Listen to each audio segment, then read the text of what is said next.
Good morning friends. आप लोगों का मैक्सिमम एजुकेशन पॉइंट में बहुत बहुत स्वागत है। कैसे हैं आप लोग? अच्छे हैं? चलिए, बहुत अच्छी बात है। आप लोगों ने जैसा हमने क्वेश्चन का इम्पोर्टेंट क्वेश्चन का वीडियो दिया था तो काफ़ी उसका रिस्पांस मिला है, आप लोगों ने देखा है उसे और कमेंट भी किया है। अब जैसा आप लोग कह रहे थे कि क्वेश्चन तो मिल गए हैं, लेकिन क्वेश्चन का एक एक करके हमें क्या है, सॉल्यूशन भी जरूरत पड़ेगी। तो सॉल्यूशन के लिए देखिए, क्लास में तो हमने लिखवाया हुआ है, लेकिन उसके बाद भी जो भी लोग कनेक्ट नहीं हुए थे, अभी भी समय है। हमने बताया कि जितने भी लोग चैनल से जुड़ गए हैं बहुत अच्छी बात है, जितने लोग नहीं जुड़े हैं उन्हें भी जोड़ने का प्रयास किया जाए। तो क्या करना है, चैनल को शेयर करेंगे, जब शेयर करेंगे तो दूसरे तक क्या होगा, पहुंचेगा। अब देखिए, जितने लोगों ने इसे सब्सक्राइब किया होगा, ये जो हम सॉल्यूशन देने जा रहे हैं एक एक क्वेश्चन का, इसका नोटिफिकेशन आपको बहुत ही जल्दी क्या है, प्राप्त हो जाएगा। देखिए, क्वेश्चन हम लोग कहाँ पे थे, जो भी आपके पेज उठा करके देख लीजिए जहां पे आपने लिखा था, तब उसमें सबसे पहला प्रश्न जो हमने नोट करवाया था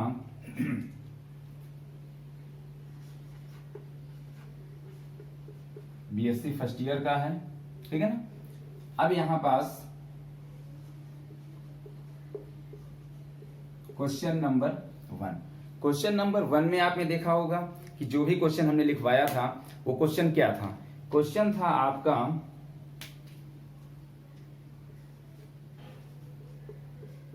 right and explain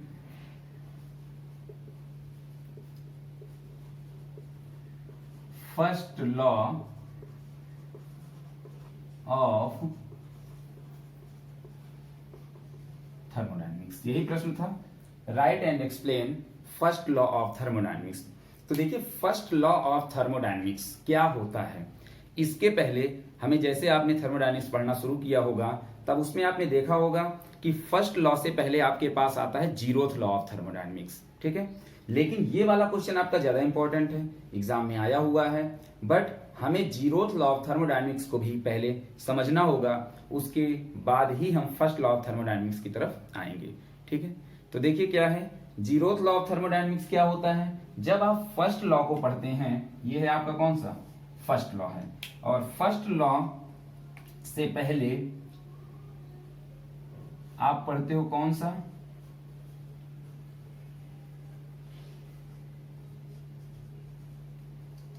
zeroth law of thermodynamics. तो देखिए, जीरोथ लॉ ऑफ थर्मोडायनेमिक्स क्या होता है। जीरोथ लॉ ऑफ थर्मोडायनेमिक्स, देखिए नोट नहीं करवाएंगे, इसे हम समझा देते हैं, आप नोट कर लीजिए। बाकी आपका क्वेश्चन का एक्सप्लेनेशन जो होगा उसे हम क्या करेंगे, नोट करवा देंगे। तो जीरोथ लॉ ऑफ थर्मोडायनेमिक्स यह जो है, इसमें हम लोग देखिए किसकी बात करते हैं,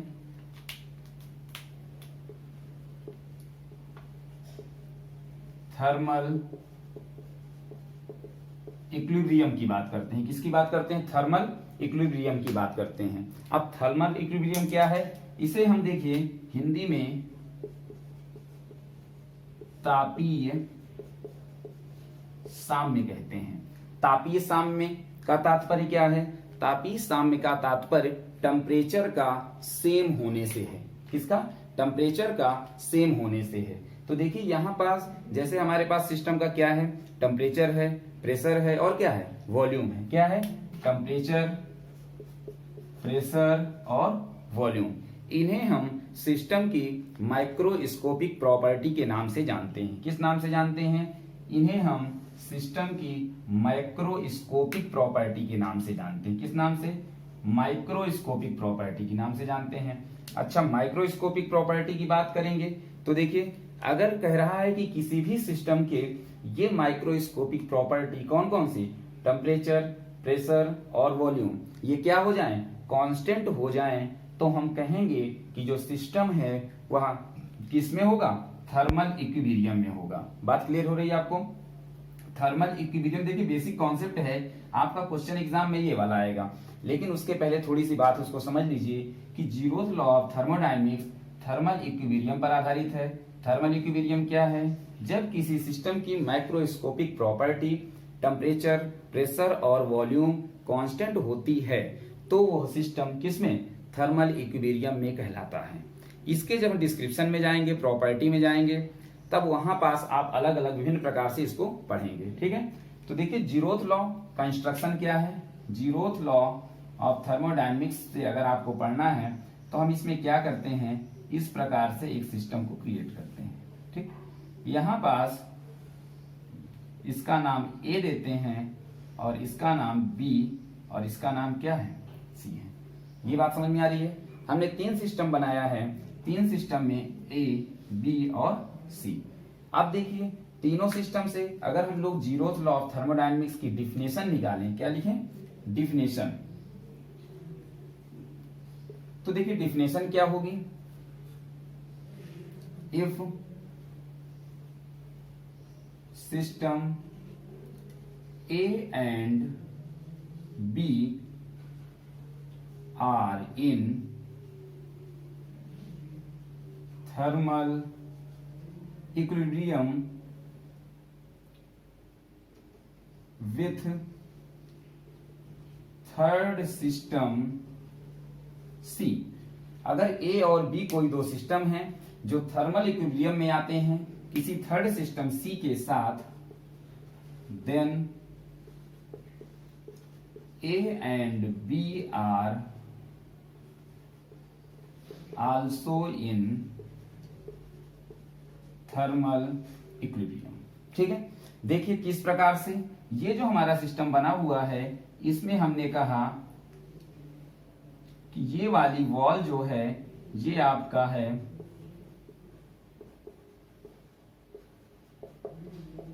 डायाथर्मिक वॉल। कौन सी वॉल है, डायाथर्मिक वॉल है।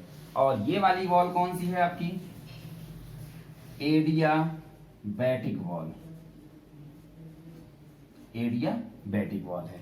तो यहां पास देखिए जब आप देखेंगे तो एक आपका जो है एडियाबैटिक वॉल है, दूसरा क्या है, डायाथर्मिक वॉल है। इसको तुरंत समझ लीजिए, जिसके बाद हम लोग क्या क्वेश्चन के आंसर में आ जाएं। तो देखिए जीरोथ लॉ ऑफ थर्मोडायनेमिक्स आपका क्या कहता है, इसको नोट करना है, नोट कर सकता है। Zeroth law of thermodynamics, if system A and B are in thermal equilibrium with third system C, then A and B are in also in thermal equilibrium. तो देखिए अगर ये वाले क्या हैं, ए और बी क्या है, सी के साथ। मान लीजिए कि इसका टेम्परेचर क्या है, टी ए है और इसका टेम्परेचर क्या है, टी सी है। तो कह रहा है ये दोनों क्या हो, थर्मल इक्विलिब्रियम में हो। इसका मतलब है T A is equal to T C. लिख सकते हैं temperature of system A equal to temperature of system C. इसी तरीके से आप लिख सकते हो क्या, temperature of system B equal to temperature of system C. ऐसा क्यों, क्योंकि ये दोनों सिस्टम एक दूसरे के साथ क्या हैं, थर्मल इक्विलिब्रियम में हैं।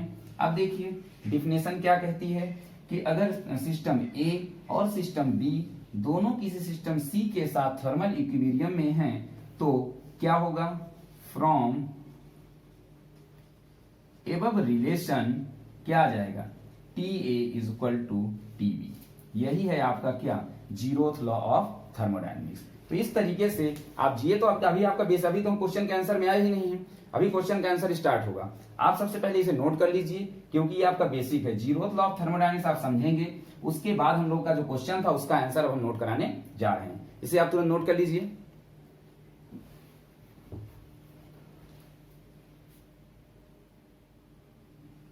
तो आपने इसे नोट कर लिया होगा। देखिए ये आपने समझ लिया। अब हम इसके प्रॉपर आंसर में आते हैं जो हमें एग्जाम में क्या है, नोट डाउन करना है। तो देखिए फिर से क्वेश्चन को समझते हैं। Right and explain first law of thermodynamics. तो देखिए फर्स्ट लॉ ऑफ थर्मोडायनेमिक्स जो है बेसिकली वह आपका एनर्जी कंजर्वेशन लॉ पर आधारित है। किसमें, ऊर्जा संरक्षण के नियम पर आधारित है। किसके नियम पर आधारित है, एनर्जी कंजर्वेशन लॉ। तो क्या लिखेंगे, it is based on energy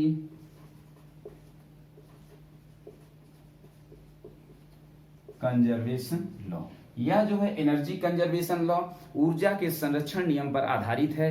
अब देखिए आप लोग जानते हैं कि ऊर्जा का संरक्षण नियम क्या होता है या ऊर्जा संरक्षण नियम क्या होता है। तो यहाँ पे हम लोग क्या कहते हैं कि energy can not be arises, यही पढ़ते रहे हैं। क्या होता है ऊर्जा संरक्षण का नियम, क्या होता है कि ऊर्जा संरक्षित होती है। संरक्षित का मतलब क्या, नष्ट नहीं होती है। इसका मतलब है कि ऊर्जा यानी एनर्जी क्या है, can not be arises and nor be destroyed, यानी एनर्जी को ना तो हम क्या कर सकते हैं, एराइज कर सकते हैं, उत्पन्न कर सकते हैं, और ना ही उसे क्या कर सकते हैं, नष्ट कर सकते हैं। फिर क्या करते हैं, एनर्जी को एक रूप से दूसरे रूप में परिवर्तित कर देते हैं। यानी कि energy can be converted from one form to another form. ये होता है आपका क्या, एनर्जी कंजर्वेशन लॉ। तो यहाँ पे आप क्या करोगे, इसकी डिफिनेशन लिख सकते हो। एनर्जी कंजर्वेशन लॉ की क्या है, डिफिनेशन लिख सकते हो। ये हम लिख नहीं रहे, इसको आप लोग नोट कर लीजिएगा कि एनर्जी क्या है, can not be arises, not be arises and not be destroyed. ना तो हम इसे बना सकते हैं और ना ही क्या कर सकते हैं, नष्ट कर सकते हैं। तो फिर क्या होता है, इसका एक रूप से दूसरे रूप में कन्वर्जन होता है। जैसे इलेक्ट्रिकल एनर्जी किस में कन्वर्ट होती है, लाइट एनर्जी में कन्वर्ट होती है। भाई इलेक्ट्रिकल एनर्जी क्या, वायर तार के थ्रू इधर से आई, इधर हमने क्या किया, लाइट लगा दिया, बल्ब लगा दिया, जल रहा है, तो क्या हो गया, इलेक्ट्रिकल एनर्जी किस में कन्वर्ट हो रही है आपकी, देखिए लाइट एनर्जी में कन्वर्ट हो गई। उसी तरीके से आप देखोगे कि जो लाइट एनर्जी है, जैसे सन है, क्या है, सन है, ये सन जो है, सन लाइट आ रही है, यानी लाइट एनर्जी आ रही है। यहाँ पे हमने क्या किया, एक गमला रख दिया है। जब हमने गमला रखा, गमले में क्या, पेड़ है, इसका मतलब ये जो लाइट एनर्जी सन से आ रही है, ये आकर के किस में, केमिकल एनर्जी के रूप में कन्वर्ट हो जा रही है। क्या सन से आने वाली एनर्जी समाप्त हुई क्या, नहीं, एनर्जी समाप्त नहीं हुई है। ठीक है, इस तरीके से आप देखिए इसको, एक मिनट देखिएगा, हम आ रहे हैं।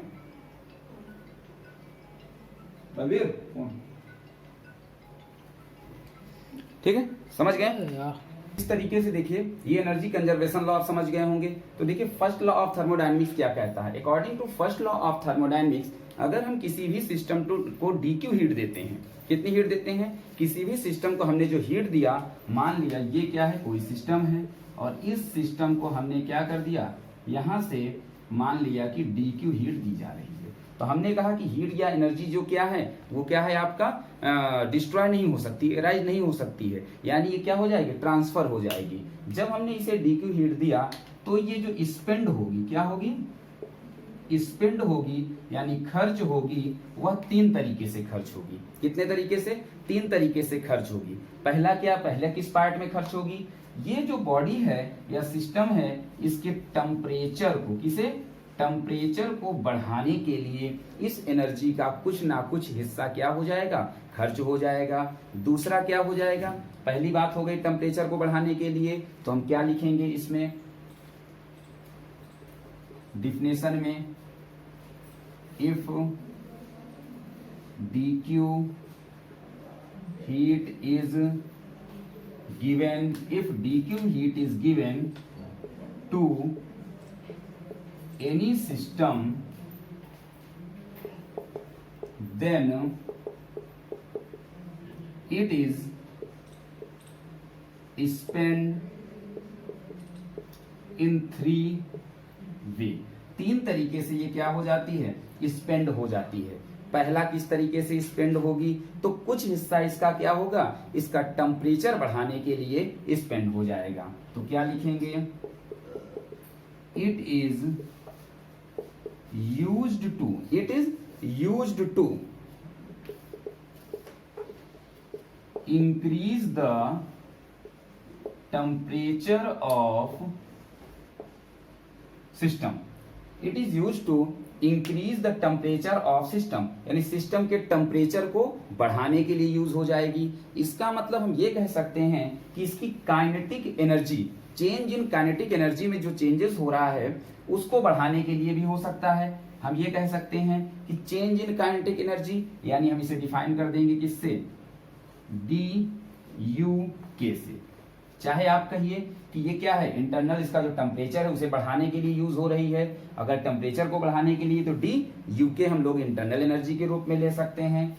दूसरा जो है इसका लॉ है, या जो दूसरे फॉर्म में ये एनर्जी लॉस होती है या स्पेंड होती है, वह किस फॉर्म में होती है, इंटरमॉलिक्यूलर फोर्स के अपोजिशन के लिए। इंटरमॉलिक्यूलर फोर्स के किसमें, अपोजिशन के लिए। तो क्या होगा, second part, second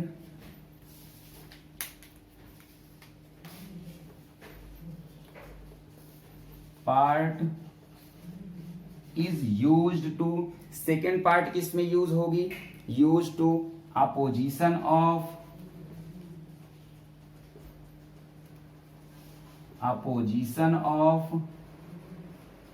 intermolecular force, opposition of intermolecular force. अब देखिए जब इंटरमॉलिक्यूलर फोर्स के अपोजिशन के लिए यूज होगी तो इसे हम कह सकते हैं कि change in internal potential energy, किसके, change in internal potential energy के इक्वल हो जाएगी, यानी DUP के इक्वल हो जाएगी। इसे आप दोनों को तुरंत नोट कर लीजिए। इसका तीसरा पॉइंट तुरंत नोट कर दे रहे हैं, और तीसरा पॉइंट नोट करने के बाद ये क्या हो जाएगा, समाप्त हो जाएगा आपका। नोट कर लीजिए इसे, ठीक है। चलिए इसके तीसरा पॉइंट की बात करते हैं यहां पे।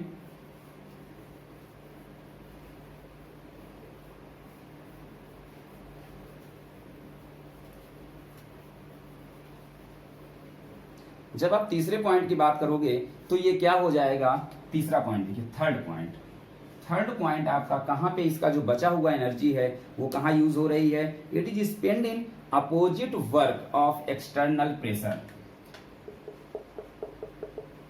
It is used in opposition of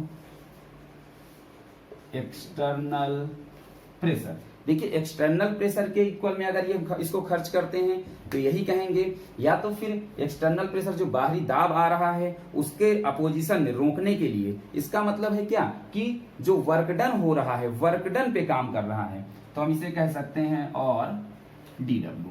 देखिए मेन ये तीन बातें हैं, तीनों बातों को आप समझ लीजिए, इसका मैथमेटिकल फॉर्म नोट कर दें और तुरंत ये आपका क्या हो जाएगा, समाप्त हो जाएगा। देखिए फर्स्ट लॉ ऑफ थर्मोडायनेमिक्स में क्या कहता है कि अगर हम किसी सिस्टम को DQ हीट देते हैं तो वह तीन फॉर्म में स्पेंड हो सकती है।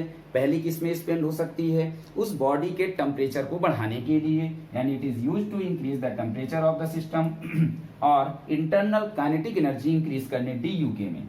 Second part is used to opposition of intermolecular force और increase in kinetic potential energy, increase in potential energy DUP में। और तीसरा it is used in opposition of external pressure और external work done, that is DW में। तो देखिए इसे हम तुरंत मैथमेटिकल फॉर्म नोट कर देते हैं इसका, जल्दी जल्दी देख लीजिए।